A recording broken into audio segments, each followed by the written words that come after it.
அஷ்டம சனி, ஏழரை சனி பிரச்சனையில இருக்கீங்களா? சனி பகவானோட கோபத்தை எப்படி குறைக்கிறது? அதுக்கு ஒரு சிம்பிள் வழி இருக்கு. இந்த ரகசியத்தை தெரிஞ்சுக்க இந்த வீடியோவை பாருங்க. வெளிக்கு போயிட்டு வீட்டுக்குள்ள வரும்போது வாசல்லையே பின்னங்கால் நனையிற மாதிரி பாதங்களை நல்லா கழுவிட்டு வீட்டுக்குள்ள வாங்க. இது சனி பகவானோட கோபத்தை குறைக்கும். வாரத்துல ஒரு நாள் நல்லெண்ணெய் தேய்ச்சு தலைக்கு குளிங்க. இது சனி பகவானோட பிரச்சனைகளை படிப்படியா குறைக்கும்.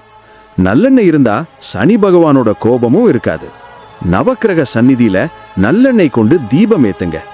இதுவும் சனி பகவானோட பிரச்சனைகளை குறைக்கும். ஏன்னா நல்லெண்ணெய் சனி பகவானுக்கு ரொம்ப பிடிக்கும்.